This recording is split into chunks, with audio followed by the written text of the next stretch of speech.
Equity Gurukul के इस खास शो में आपका स्वागत है। खास मैं इसलिए कह रहा हूं कि यहाँ पर मेहमान आज जो मेरे साथ है वो बेहद खास है।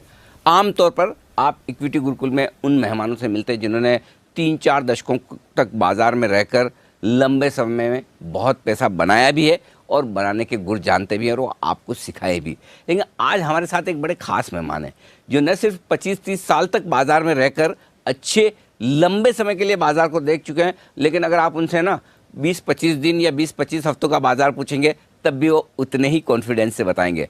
आप चाहे इलिक्विड एमएनसी शेयर हों, बड़े लार्ज कैप शेयर हों, हज़ारों रुपए के दाम वाले शेयर हों, उनके बारे में पूछें या फिर 10-20 रुपए वाले स्मॉल और मिड कैप शेयरों के बारे में पूछें, उनकी पकड़ उतनी ही ज़बरदस्त है। और सबसे बड़ी बात, जब इक्विटी गुरुकुल आप जैसे रिटेल इन्वेस्टर्स के लिए है तो वो रिटेल इन्वेस्टर्स उनसे सबसे ज़्यादा अपने आप को ऐसा महसूस करेंगे कि बस ये है वो गुरु जो हमारे लिए बने हैं। जी हाँ, हमारे साथ कार्यक्रम में शामिल हो रहे हैं संजीव भसीन साहब, IIFL सिक्योरिटीज से। भसीन साहब, बहुत बहुत स्वागत है।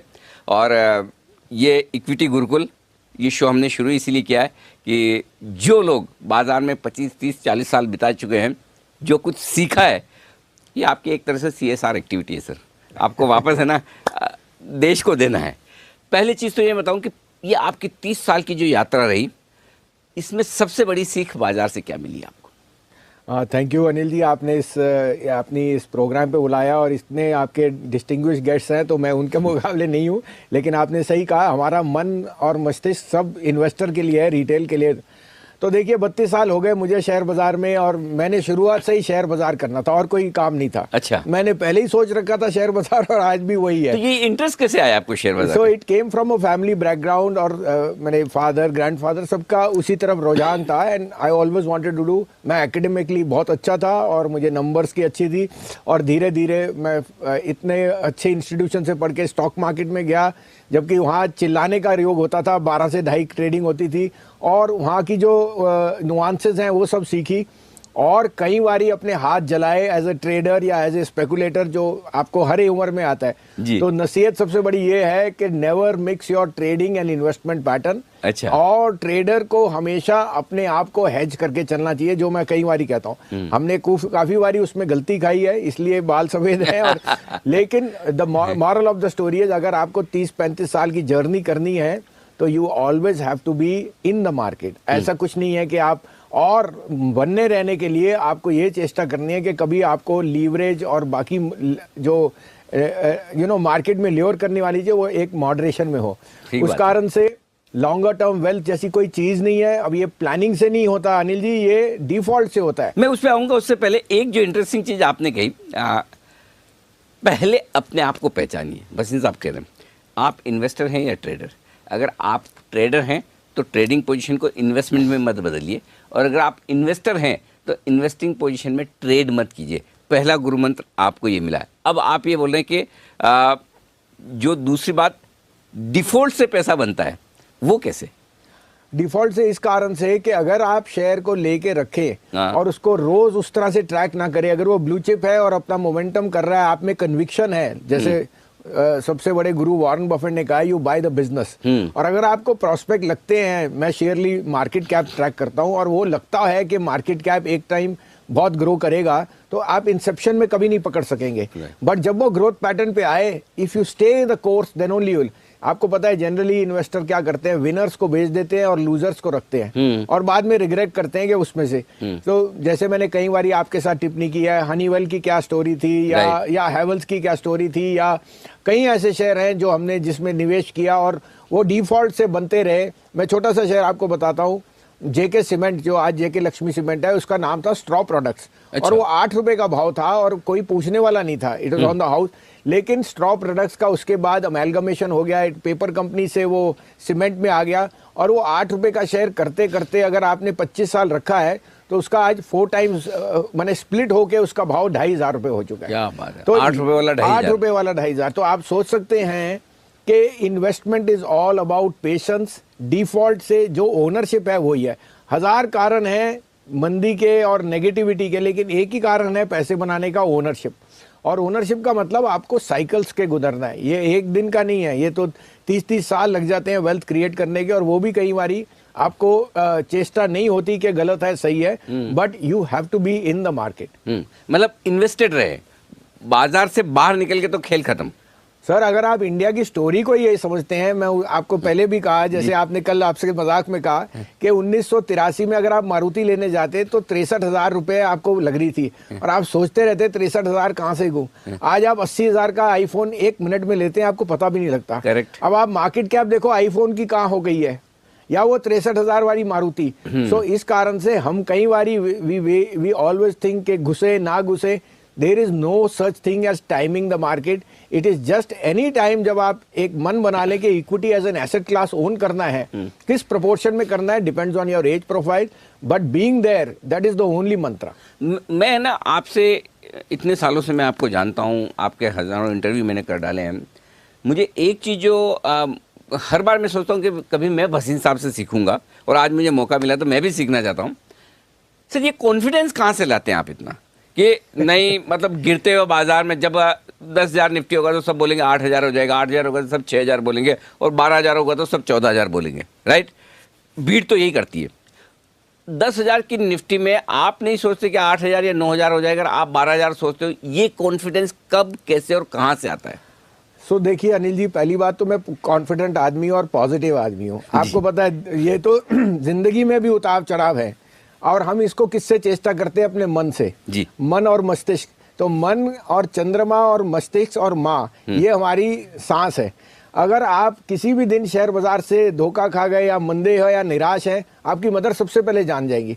ये मेरे को उन्होंने बहुत पहले कहा था कि बेटा वही करना है जो जिससे मन में चिंता ना आए, और उनके कारण से कि उनको ना चिंता है, मैं पॉजिटिव रहता हूँ कि इस शेयर बाजार में रहना है तो उनके आशीर्वाद से और पॉजिटिव ही रहना है, चाहे लोगों का वेल्थ क्रिएट करे। अपने लिए तो आप जो कर लिए, देखिए I am at an age जहाँ मुझे उसकी भगवान की मेहर, लेकिन मैं चाहता हूँ हमारे तजुर्बे से लोग सीखे और समझे कि मंदी का कारण अगर आता है तो वो आपके लिए लेने का अपॉर्चुनिटी है। साथ में you know as a bent of mind we are always positive.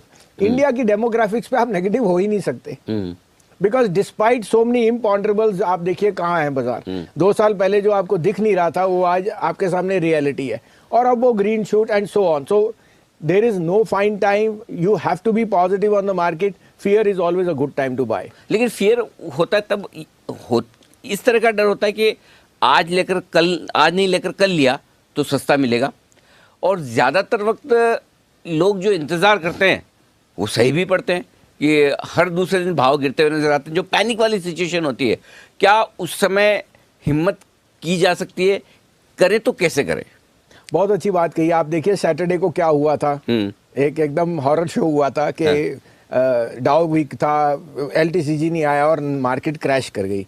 अब अगर आप सोचते कि ये 11,500 600 जो भी है उसके बाद ये, तो आपने मिस कर दी अपॉर्चुनिटी। 3 दिन में रिबाउंड आ गया। उसी तरह से मैं कहता हूँ fear comes because of a event, और उस इवेंट में भाव आपको साथ मिलते हैं। नहीं तो क्यों आपको रिलायंस सस्ता मिलेगा? कोई ना कोई कारण होएगा, लेकिन दैट कारण is temporary. Prices are falling because of a fear factor या सप्लाई एंड डिमांड, और किसी को फियर को आपको लेना चेष्टा करनी चाहिए, तभी आप कमाएंगे। तो there is never a find time of buying और सेलिंग। और अनिल जी, मैं इन 30 साल में गुजर चुका हूं इस तरह के, मैंने 3 तो सर्किट्स देख चुका हूं, तो मुझे पता है कि क्या फियर है और क्या ग्रीड है, और इस कारण से हम बाजार को थोड़ा बेटर एनालाइज कर सकते हैं या एंटिसिपेट कर सकते हैं। तो आपके लिए एक और बड़ा लेसन ये कि आपको 30 साल मार्केट में बिताकर सीखने की जरूरत नहीं, 3 सर्किट देखकर सीखने की जरूरत नहीं, भसीन साहब के अनुभव से सीखिए। भसीन साहब, एक और सवाल मैं जो आपसे पूछना चाहता हूँ, क्योंकि आप है ना कभी स्टॉक्स पर बात करने से परहेज नहीं करते। आमतौर पर बाजार के जितने बड़े गुरु हो गए, हम स्टॉक्स पे बात नहीं करेंगे, राइटली सो, उनके अपने कंप्लायंस इशू होते हैं, आपके भी होते होंगे, लेकिन आप दिल से बोलते हैं। कई बार ऐसा हुआ होगा कि आपने स्टॉक रिकमेंड किया, स्टॉक 30, 40, 50% नीचे हो जाता है, हुआ ऐसा कभी? अरे बहुत बारी होता है सर। हमारी रोज रात को नींद जाती है, क्योंकि 1000 विनर्स नहीं याद रखते, वो 10 गंदे शेयर। Exactly. और वो है सर, हम अपने आप को we are very humbly saying we are wrong, लेकिन दैट इज अ मार्केट। तो अब मैं वही जानना चाहता हूँ, अगर 30-40% कोई गिर गया स्टॉक, वो हो सकता है, बड़ी बात नहीं, तब आप उस स्टॉक के बारे में क्या करते हैं? अगर 70-80% गिर गया तो आप क्या सोचते हैं? क्योंकि ये सवाल इसलिए पूछ रहा हूँ कि आमतौर पर हमारे जितने रिटेल इन्वेस्टर्स वो ये गलती करते हैं, या गलती करें या जो भी समझ लें कि लेकर बैठे हैं, ठीक है 100 में लिया था, अब 80 में क्या बेचूं, 60 आ गया तो बिल्कुल ही नहीं बेचूंगा, 20 में तो फिर बिकता ही नहीं है। तो ये जो है ना खराब शेयर को या गिरते हुए शेयर को रख लेने की जो आदत है, इससे कैसे छुटकारा पाए? बहुत अच्छी बात, और ये $1 मिलियन क्वेश्चन है। पहली बात, never average a losing stock. Okay. पहली बात, you are putting in good money after bad. ये मैंने प्रिंसिपल सीख लिया। मैं कभी अपनी लॉस, चाहे आपको कंपनी कितनी पसंद आ रही हो, बिल्कुल, अगर उसका भाव मेरे को फॉलिंग नाइफ दिखे और मुझे दिखता नहीं, समझ नहीं आ रहा क्यों घट रहा है, तो मेरी पहली इसका मतलब समझ नहीं आ रहा तो करेक्ट। अगर मुझे पता है कि जेन्युइन है, ब्लू चिप है और कोई कारण से गिर रहा है, तो I will definitely. But if I am on the wrong foot और मेरा ईगो मुझे बेचने नहीं देता, देखो आई एम ऑल्सो, मेरे पे भी इमोशन, लेकिन अगर मेरा ईगो मुझे बेचने नहीं दे रहा, मैं और खरीदने की चेष्टा नहीं करता। इस कारण से अनिल जी, मैं कहता हूं सबसे अच्छी चीज जो आज हमारे यहाँ एक रेवोल्यूशन आ गया, वो सिप और म्यूचुअल फंड है। Mutual fund managers are unemotional because they are managing your money, और वो लॉस काटना जानते हैं। उनको इमोशन नहीं है क्योंकि उनको आपका परफॉर्मेंस देना है। वो चीज बेच सकते हैं, आप और मैं नहीं बेच सकते। इस कारण से the mutual fund route or the SIP route is the best long term investor for the passive investor। नहीं, लेकिन सर उसमें एक दिक्कत है, म्यूचुअल फंड में पैसा लगाएं, सिप में पैसा लगाएं, 5-15 साल के लिए भूल जाएं, पैसा तो बनता है।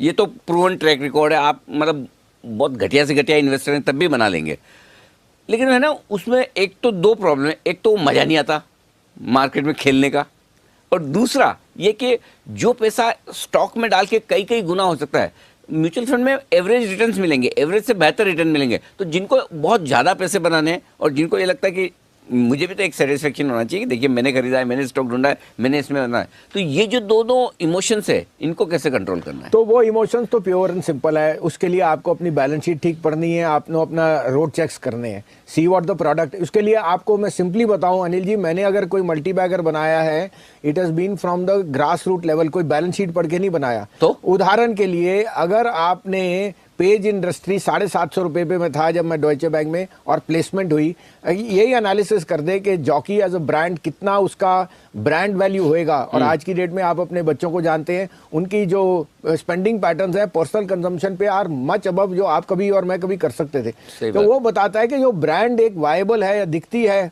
उसके अगेंस्ट तो कोई मुकाबला नहीं है। ऐसे ही आपको मैंने बोला कि सनसिल्क शैम्पू लेडीज 10-20 रुपए बढ़ने के लिए अपना चेंज नहीं करेंगे, पर्सनल कंजम्पशन है। तो कभी कभी आप कॉमन सेंस से बहुत पैसा कमा सकते हैं। Similar is the case of Maruti, जो हर घर की चाहत थी 1985-90, और जब उसका इशू आया 2003-4 में, सरकार ने 125 रुपए अपना शेयर बेचा।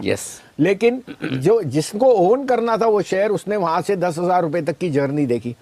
ऐसे अनगिनत एग्जाम्पल हैं। So actually you are right. अगर आप अपना रिसर्च करें और अपने डे टू डे यूजेज में देखें, क्या इंडिया की सबसे बड़ी पॉजिटिव क्या है, हमारी डेमोग्राफिक्स। एक तरफ से हमारे लिए प्रॉब्लम भी है पॉपुलेशन, एक तरफ से हमारे लिए ब्लेसिंग इन डिस्गाइज है कि हमें 125 करोड़ कंज्यूमर है सर। एग्जैक्टली, और 125 में से अब तो और होने वाले हैं जो आपके CA और RA। सो आई थिंक हाँ, ऑफिशियली इतने आदमी और अगर आ गए आके तो आपके बैंक अकाउंट और कंजम्पशन बिजनेस देखो ऑफिशियली कितना लेजिटिमेट हो जाएगा। And so I think the common sense will always make money for the end investor.